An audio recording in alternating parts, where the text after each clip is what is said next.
Floodwaters crash into homes along the Caribbean as Hurricane Irma makes landfall in Miami, leaving behind a path of destruction. Yeah, floodwaters filled the streets of Miami overnight. We just got a report of 100-mile-an-hour gust in Miami. We're going to go live to Florida here in a minute. From the station that's working for you, you're watching Fox 4 News at 8 a.m. Welcome in, folks. We appreciate y'all joining us this morning. Hurricane Irma is making its way toward the Florida coast. We already know, and we've showed you earlier this morning, the eye of it right on top of the Florida Keys. Key West getting pounded right now. So far, 24 people have died as a result of the storm. That number expected to rise as it hits the mainland. Yeah, we want to get right back out to Kristen Holmes. She's been covering this for us for days. She is live in Miami Beach with details. Kristen? Good morning. Hurricane Irma making landfall in the Florida Keys, slamming the area. And here where we are on the west coast in Fort Myers, you can see that we're already starting to feel the effects of it. The rain is a driving rain. That wind is picking up speed. And the biggest concern here is that people were not prepared. They weren't ready after Irma made that surprise twist and headed this way. After days of waiting, watching, and preparing, Irma has arrived in Florida. The storm is massive, 70,000 square miles, larger than Florida's entire land area. Heavy wind and sustained rain hammering the region, and hundreds of thousands already without power. At least 36 million people are under hurricane warnings, and those who didn't evacuate hunkering down and holding on.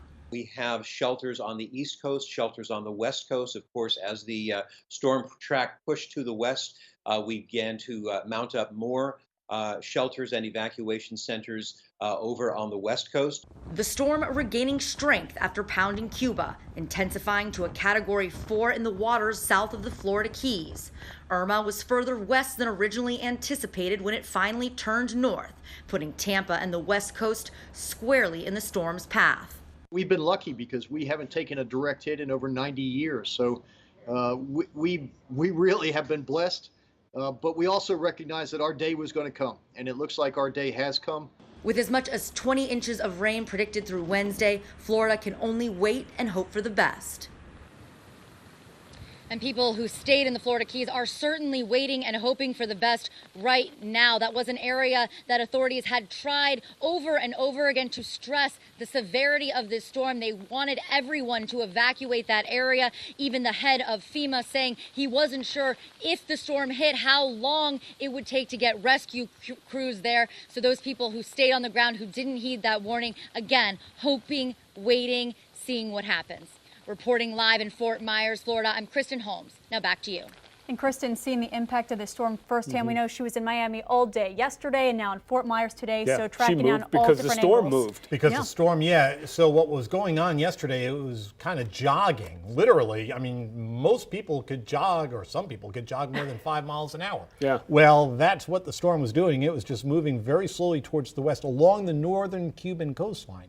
So it took a little extra time to make that turn towards the north, and every 6 hours meant 30 miles further west, further west, further west. So that's why Western is more under the gun than east. Though Miami is away, they're getting 100 miles an hour right now. Miami, the center of the eye going through the Florida just towards the east. In particular, that would be right around the Big Pine Key area. For those of you who are familiar with the Florida Keys, US 1, the only road to get you out of the inland, half of it water. I believe northbound lanes that are underwater right now, heading out of the Keys. Starting to get the real well, even though they're so far. One's reported there. We're really concerned later on today for Tampa and Fort Myers because of the storm surge. What is the storm surge? Well, basically, I think we could all relate to the fact that a hurricane has a ton of wind. That wind blows the ocean, blows the Gulf of Mexico into these bays and inlets. And what happens is the water just piles up as the wind blows the water into those bays and inlets. So what we're expecting around the Tampa and Fort Myers area is a storm surge of 3 to maybe 6 to potentially close to 9 feet, especially around some of those outer islands around Fort Myers, Marco Island, Captiva, Sanibel. All those islands very vulnerable to storm surge. And if the elevation of the island is only around 5 or 6 feet. You could see why we're so concerned about those islands getting inundated by the Gulf of Mexico as Irma comes ashore. Back home to Kansas City. Quiet, peaceful. We'll take it. We like No that. kidding. Yep, temperatures right now in the 60s. We're heading up into the 80s, lower 80s, with a mix of sun and clouds for today. Yeah, we keep focusing on Miami. You may be wondering why, since it's going to the west, but Right. basically zero elevation, Yeah. and there's 5.5 million people in that metro area. And just to give you perspective, here in Kansas City, it's what, 2.5 million, maybe 2.3. So that's a lot of folks in a Right. concentrated area. And Miami has a problem with flooding to begin with. It's one of the more flood-prone cities in our country. And even when the tides are a little bit higher than typical, what they call king's tides, they have flooding along the coastline. So now you're adding in another 2, 3, 4, 5 feet of storm surge even towards Miami.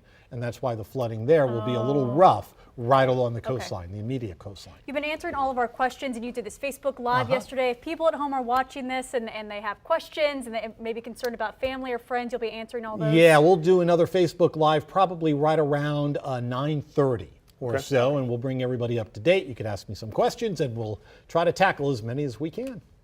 All right, very good. And always, you can follow us on social media on Facebook and Twitters. We'll be tracking the storm all morning long. Again, you get the latest information on Facebook, Twitter, Instagram, and also we have a handy app for you so you can take it wherever you go. So like if something happens, you're without power, Right. you have your phone with you, you are good to go. You can watch and keep up. Of course, as they are, we're tracking Irma right here. We have some new video coming out this morning as it slams into South Florida. And we're going to hear from Kenny Chesney. Country singer Oh, Kenny Chesney yes. has some issues. You know, he's an island guy. Some of his stuff damaged. We'll wait to hear for that. Also, don't forget, Joe Loria is taking your questions about Irma. He's here to help us understand why this storm is so dangerous. So ask him some questions on Facebook. We'll hear his answers throughout the show. Welcome back, folks. 8:11 this Sunday morning. Appreciate y'all being with us. Key West, Florida has a reputation for hardy folks. And if you've ever been down there, you know it's day drinking's the norm. Those folks have a lot of fun. It seems like that's working for some of them riding the Irma out. We're in a concrete building in the 4th floor. We've got storm shutters are closed. So we're safe. We're above any kind of flood surge. The hurricane's not going to knock down a concrete building. A lot of my friends, first responders, they're next door in a concrete hotel. We've got some across the street in a concrete hotel. We're just hunkered down. We're safe here. We have plenty of supplies. We have plenty of water, plenty of food, plenty of hooch, and we're good to go. A little bit of everything. Plenty of hooch. Well, if there's ever a time to have a beverage, Hey, glass half full, right? It might be it, right? Glass is half Glass full is full for them, something. sure, yeah. Hey, well, singer Kenny Chesney is among those who will need to rebuild following Hurricane Irma. He's now speaking about his loss in the U.S. Virgin Islands. Yeah, the country singer was not in the area during the storm, but he opened his home so several people could take pets there as shelter. He described the devastation to Robin Meade of Headline News. I can tell you this is really brought a lot of people together. It's I tell you, Robin, when you live in an island community like the Virgin Islands, and you see you see how beautiful it is every day, and you become really close with a lot of people, and they become your extended family, if you will.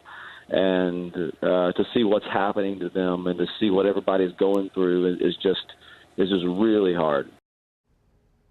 Yeah, that's a voice of Kenny Chesney, of course, lives down on the islands. And if you listen to his music, you know it's mostly about the islands. And I think it's a safe bet that there'll be a benefit concert from him at some point coming up for victims. That'd be special. Irma barreled through the U.S. Virgin Islands Friday and into Saturday. No damage estimate yet on the amount, or no money damage yet, but you can see right there, it's a mess. Going to take a while to rebuild. Hurricane Irma is now hammering South Florida as a dangerous Category 4 storm. Parts of downtown Miami already flooded. 6.5 million people have been told to evacuate. More than 70,000 are now in emergency shelters. Over 500,000 customers are without power. Storm surge that follows could be catastrophic. Here's a little inside look. We really have been blessed. But we also recognize that our day was going to come, and it looks like our day has come. But just a sign of just how quickly stuff can happen. That person did get up and walk away, so thankfully it seems like they were okay. Do Do you feel like you waited too long to decide? Yeah, totally. I wanted to leave on Monday. Yeah, my fault. It's like if it's the biggest hurricane ever, just leave and then you're not stuck. My life depends on electricity. I have an O2 concentrator that has to run 24/7. It's as real as it gets, but we're here, we're prepared. You hide from wind and you run from water, but we're safe and ready to go.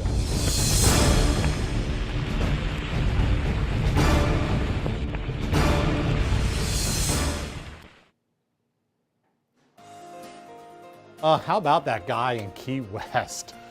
Yowza. Right now, just got a report from Big Pine Key, 105-mile-an-hour wind gusts. 100-mile-an-hour wind gusts reported around the Miami area, 130 miles away from the eye of the hurricane. We'll talk more about Irma, show you some video, take you live to South Beach as well. All that coming up in a few minutes.